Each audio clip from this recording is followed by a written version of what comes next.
Today is April 30th, 2015, and it is a sad day for me as a gamer because today marks the last day of operation of one of my favorite gaming services of all time, OnLive.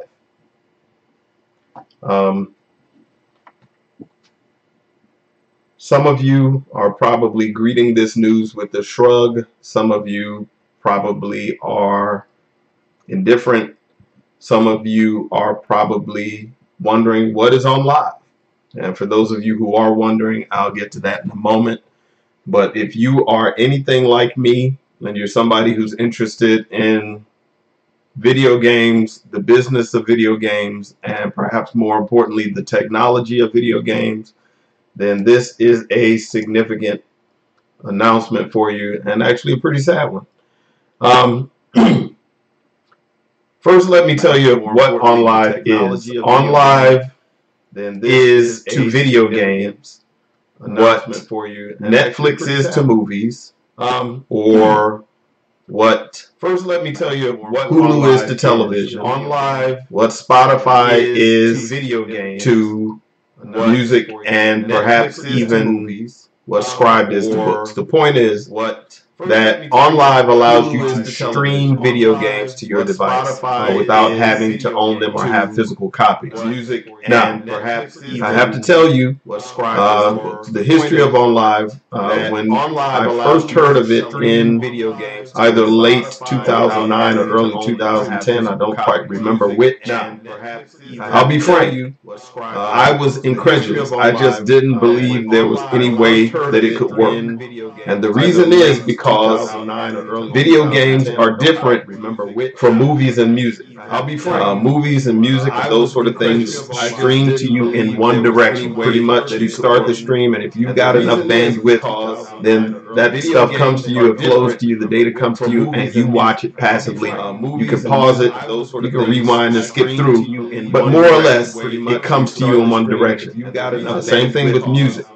Video games are very different because they're interactive, which means that there's not just images and sound being fed to you, but you've got to respond, and your input has to go back to the server in order to be processed and create more images.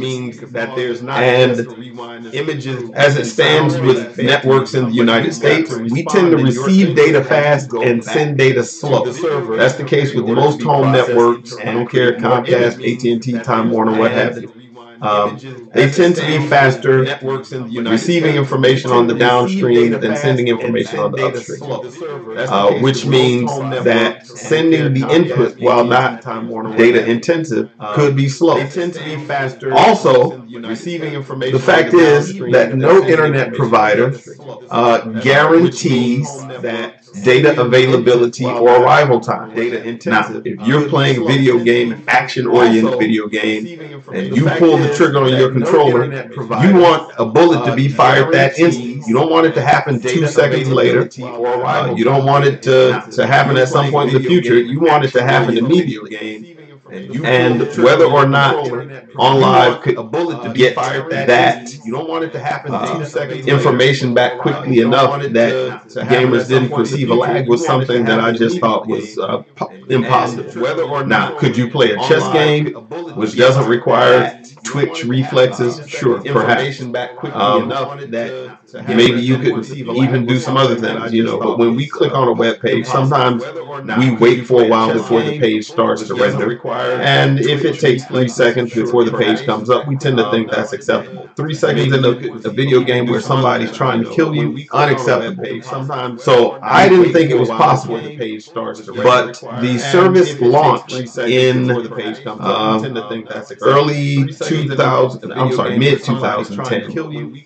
And so I tried it out, and it worked. And I was a believer. Not only did it work, but it was fun and it worked well. Now, as with so many other technologies, OnLive showed that they could accomplish their technical aims, but they had difficulty turning this into a viable business. As it stands, a lot of gamers don't like streaming. A lot of people don't like streaming, even in different media. A lot of people say, no, I want to be able to own my games. I want to hold a disc. I want physical copies. Don't like streaming. OnLive didn't have that, and perhaps they didn't have the reach, the marketing that still leads me to this day when I mention OnLive to a lot of gamers, they don't know what it is. So OnLive struggled and had problems, and eventually they went bankrupt. And I believe this happened in about 2012. So OnLive, or maybe it was 13. I don't recall. They went bankrupt to marketing, and I believe this happened in about 2012. Yeah, here we go. This section here, OnLive struggled. 2 years later, they entered bankruptcy. That did indeed happen. They did a funny maneuver where they basically, the company was sold to another entity called OL2, which retained the name and the servers and the licenses and actually continued operating, which meant for gamers there was no discernible interruption in service, even though it was operating legally as a different entity. And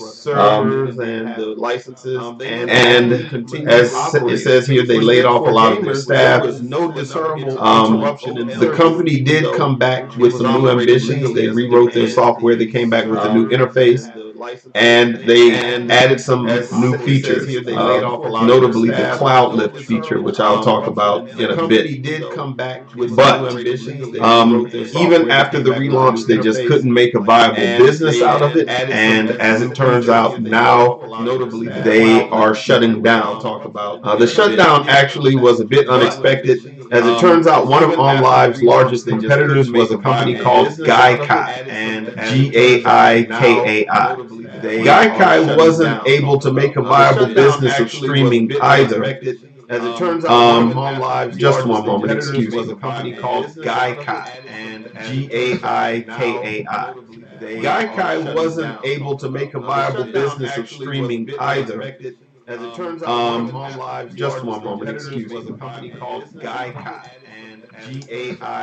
All right, so Gaikai wasn't able to make the business of streaming work, and as it turned out, they were bought up by Sony, who was interested in acquiring their technology in order to create what is currently the PlayStation Now streaming service. And as it turned out, I didn't know much about Gaikai. In fact, I probably hadn't heard of them before Sony bought them, so they weren't missed by me. But Sony took their technology and decided they were going to implement a game streaming service. This actually gave me a little bit of hope that perhaps Microsoft would acquire OnLive and integrate their technology into the Xbox Live service, which actually would have made sense because OnLive worked with PC games, and you know, since Microsoft generally develops the technology behind PC games,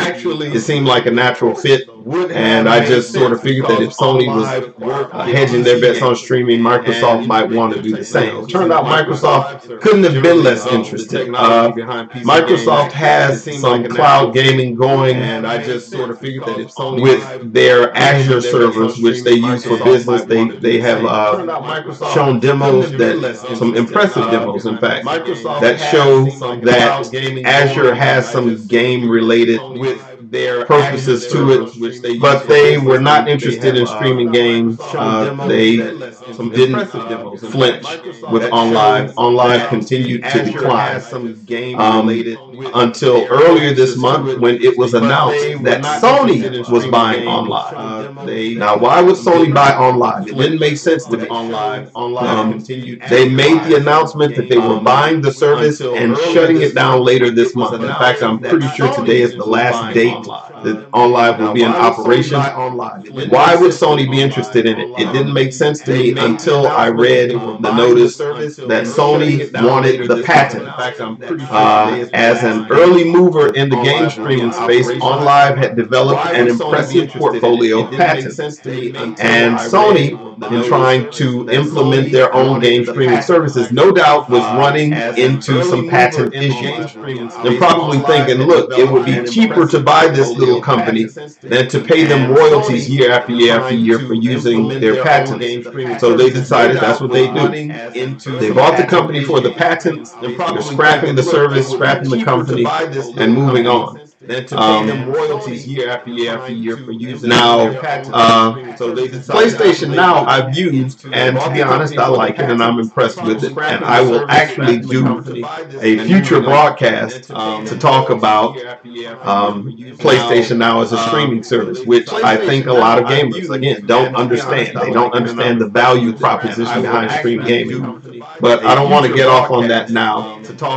As it turns out, PlayStation Now, like I said, OnLive is shutting down and going away. Wikipedia, as they do with so many things, they have a good history here of OnLive, and they talk about the service and the things that went wrong and so forth. And I may refer to some of this. But what were the benefits of OnLive? Why was I so big on it? Why did I think it was such impressive technology?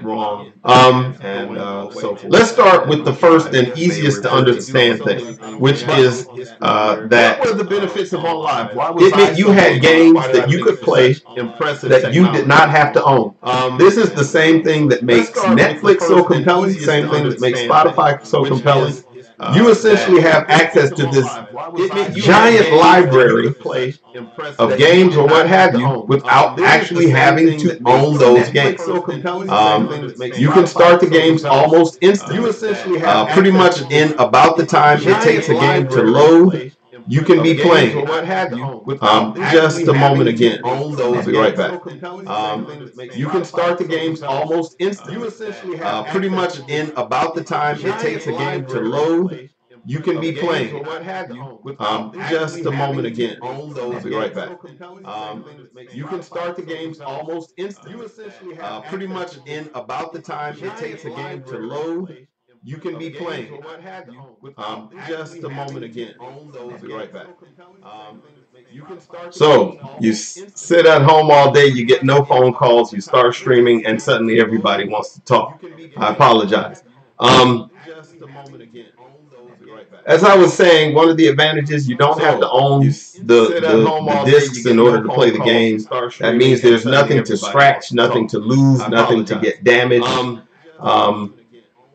There's no download time like there is if you buy games from the Xbox Live Store or the PlayStation Network or Steam, what have you. You know, when you download a big new game, you might as well go find something else to do. And with OnLive, with game streaming, you can start your game right away. It allows for game rental, which basically means that OnLive had a system where you could effectively rent a game for a period of a day, 3 days, a week, for a reduced price from what it would cost to actually purchase the game. This meant that for $5 or so, you could try a game out, see how it worked for you before making a full purchase. And finally, the most impressive thing about it for me was device independence, which means you could play your game on any device that was supported by OnLive. The same game that you played on a PC could be played on a Mac. It could be played. OnLive actually had some televisions that supported the OnLive service, which meant you just had a television hanging on the wall. Connect a controller to it and it would work. And they also had a micro console. Now I happen to have the micro console here. This is the OnLive game system. And it essentially is a tiny little console that you can hook up to any PC. I'll open this box and let you see in it. I'm sorry, you can hook up to any TV. You don't have to hook it up to a PC. As you can see, it's got a generic-y looking controller in it and the actual console. And you can see that this thing here is the console. It's pretty small. As you can see, in fact, in relation to the size of the controller, you see that this is the controller. It's about the size of an Xbox controller. You can see it copies the same scheme. And just for the size relationship, you see the micro console, very small. Basically, on the front of this thing, you have two USB ports where you can plug in a controller. Now, as it turns out, this controller can be plugged in, but it is wireless, which fits with most standard consoles. On the back of this box, you got just the essentials. You'll see that there is an Ethernet port where you plug in for your network. You've got power, a hole for power, and then you've got the HDMI port, which of course connects to the TV. That's it. This little thing, you can plug this in anywhere, and if you could get a network connection, decent network connection, you were gaming, and you had access to that entire library of games. That's it. You had access to your saves wherever you saved. If you went to a different system, you could pick up and play. And this meant that games could be played on any PC. I played some high-end games on a netbook for a while because the processing wasn't done on the netbook, it's done on the server. Fantastic. Now, what are some of the downsides of OnLive? Well, one thing that bothers a lot of people is that you don't own anything. If you've ever used Netflix long enough, you know what it's like to have a Netflix movie in your queue, to be thinking, I'm going to watch this movie, I'm going to watch this TV series, or even worse, to start a TV series, and then you come back one day and the series is gone, and they just take it away. You don't own that TV series, which means you're at Netflix's whim in that case, whether it's there or whether it's not. Some artists have had their music on Spotify and then decided to pull it off of Spotify. Now, to OnLive's credit, they never took away any games that they put on the service. Everything they put on the service is still there. But I can tell you, as a gamer, I bought a lot of play passes, which is the access to play the game, which I'm about to lose by virtue of the business going out of service. I'm not particularly concerned about that, don't get me wrong. It's not a great thing, but I've lost games that were on disc. I've lost cartridges before, things that broke, or I loaned somebody and they took it. So this is just par for the course, but that's one of the downsides. Another downside is that in order to play the game well, you need a good network connection, not just on the downstream, like we're streaming for a movie, but upstream pretty well too.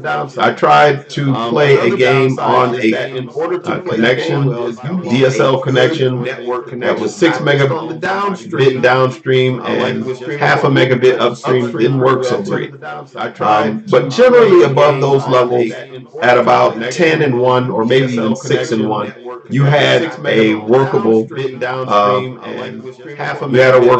system, but you had to have that network connection, and wired was better than Wi-Fi.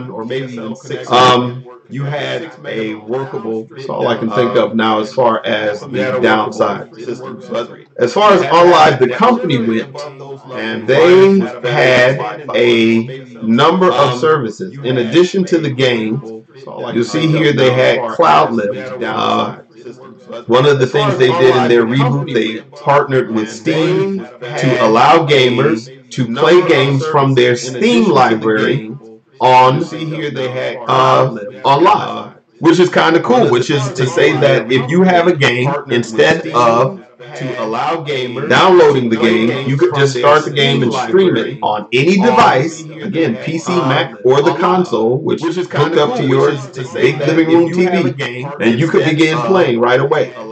Even the game saves were synced back to Steam, so that when you went back to your gaming rig and downloaded the game, you could pick up and play right where you had left off. Fantastic service. But again, it didn't catch fire. Gamers who were on Steam just decided to stay on Steam. And further, Steam didn't do a lot to cross-promote this service, so it probably didn't get a lot of publicity or traction with those gamers who are on Steam.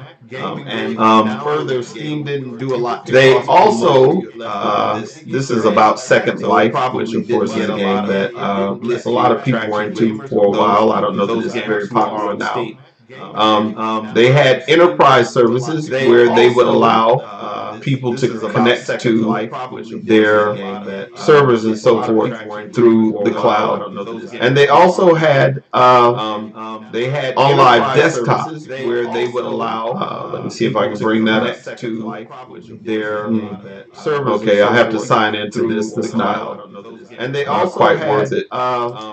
They had OnLive desktop. So we'll just where they would allow. let me see if I can get out of here. Okay, I have to sign back to the desktop. And they also quite had, worth it. They had OnLive desktop. So basically, Let me see if I can get out of here. There's the sad notice that they're shutting down after 5 years of uninterrupted service. That is actually correct. OnLive desktop basically was a service that allowed you to run an app on an iPad that would connect you to a desktop service. So they were basically using their game streaming technology and turning it into desktop streaming technology. And when you got to this desktop, it looked just like a Windows desktop, and you could tap and move around and so forth. It had a copy of Microsoft Office, so you could run Word and PowerPoint and so forth. Now, when you got to this came along in 2011 or 2012, and it was actually a good solution for people who wanted to run Office on their iPad. Now, at the time, the Office productivity apps that existed on the iPad were not very good. They were nowhere near desktop quality. Obviously, things have improved a lot since then, which sort of obviates the need for online desktop. But they did have this service, and it showed that they were rather forward-thinking, looking for ways to use this technology that they had built for things other than gaming. Unfortunately, again, it was just too late to save the ship. Rather forward-thinking, looking for ways to use this technology. The OnLive game service there, just have the shutdown notice. Let me see if I can fire up OnLive and give you a quick demo of what it looked like and what it was about. Ways to use this technology. The OnLive game service there, just have the shutdown notice. Let me see if I can fire up. This is the login. It's connecting to the service, which looks like it's still running. The OnLive game service there, just have the shutdown notice. Let me see if I can fire. This is the login. It's connecting to the service, which looks like it's still running. When you get in here, these 5 things down here used to be a rolling ticker with the most recent games. Obviously, they've shut that down because nothing's going on. This window used to have the new release of the 5 things week, down here, but again, nothing there. This is my recently played. That's what I played. The market, this window is actually new release empty now as well.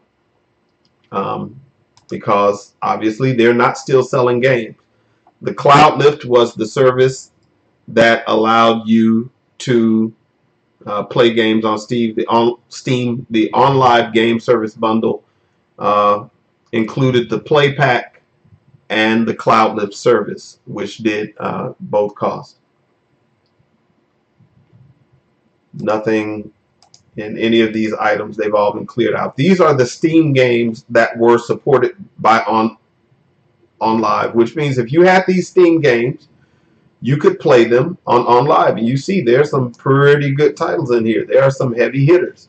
Most of these are big budget games that you have heard of, that you probably own on Steam.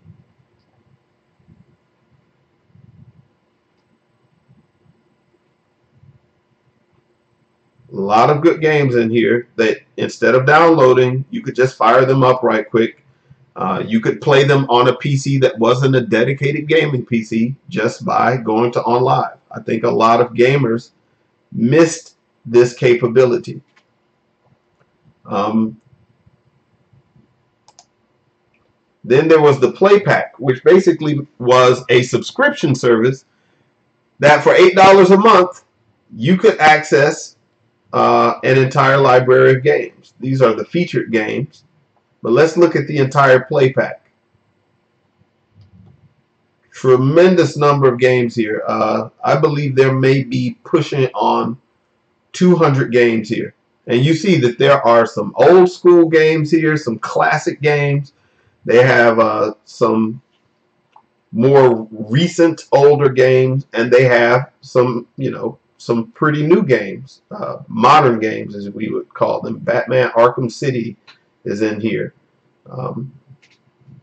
Borderlands, and basically all of them are free with subscription. And that means that for the low price, much like Netflix, you could have access to hundreds of these games that you could play pretty much anywhere. You got puzzle games, you got action games, you got fighting games. Like I said, you got old school games, you got new games. And I'll be honest with you, the old school games here work better than on Steam, where sometimes if you have a new operating system or you have a 64-bit processor, the games may not always work. They may not always work going forward, but because these games are streamed, they would have always worked. I'm still scrolling through this list. If you can see these titles, you can see that there's some good stuff to be played here.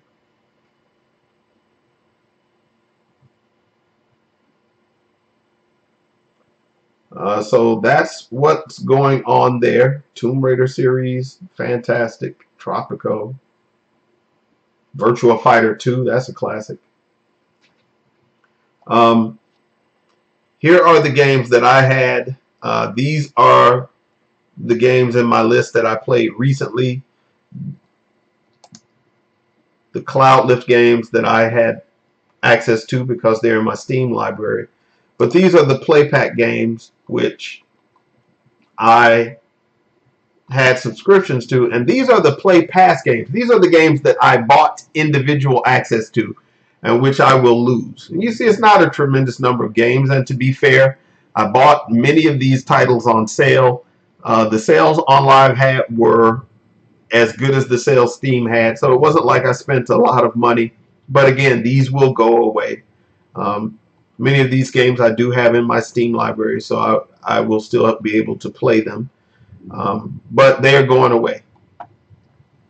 And finally, one of my favorite features of OnLive was the Spectator tab, which essentially allowed you to watch somebody else's game. Now, as Twitch gamers, you know how much fun that can be. As Twitch users, Twitch viewers, you know how much fun that can be. But before there was Twitch, or before I knew what Twitch was, I used to come here and watch other people play games. Now you can see it just throws up 8 random tiles, and you can step back at the macro level and watch somebody play any game, or you can go into a particular game, watch somebody play, and I can just watch this person play the same as on Twitch. I can cheer this person and say, hey, good job. And if you watch the thumbs up count here, you'll see it tick up once I cheer him. There you go. Shows that there's one viewer. That's me. So this is probably less like Twitch and more like JTV or something. But you get the same. I can jump right into the game and play it myself just by clicking there. And it was one of my favorite things to do. Before, the reason I knew I would like Twitch once I heard about it was because I liked watching people play.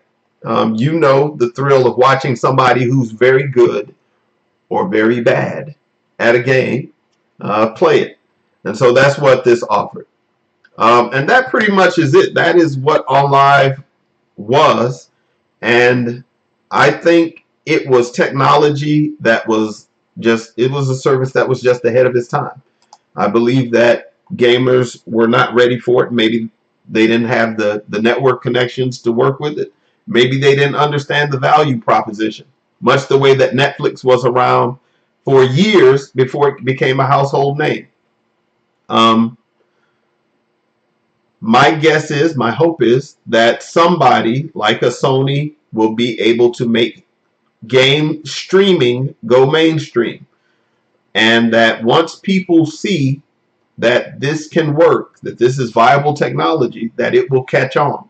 And eventually Microsoft and some PC gaming service, maybe Steam itself, will pick this up and run with it, and we'll have game streaming again.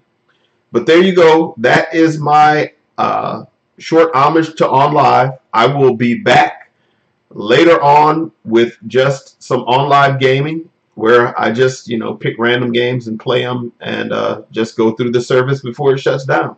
And I will stream that. I might not speak through it, but I will stream it. I do appreciate those of you who have stopped by the stream while this is going on. As you can tell, I am very new at this. Um, don't really know what I'm doing, but I appreciate those of you who came by to check me out. And I see that Ink One, that you're out there. I appreciate the support and the love. But I appreciate those of you. And you're a top tier viewer, buddy. I appreciate that. In the meantime, I'm going to sign off now. I hope that you guys have a good afternoon. I'll talk to you later. Out there, I appreciate the support and the love. But I appreciate those of you. And you're a top tier viewer, buddy. I appreciate that. In the meantime, I'm going to sign off now. I hope that you guys have a good afternoon. I'll talk to you later. Out there, I appreciate the support and the love. And you're a top tier viewer, buddy. I appreciate that. In the meantime, I'm going to sign off now. I hope that you guys have a good afternoon. I'll talk to you later.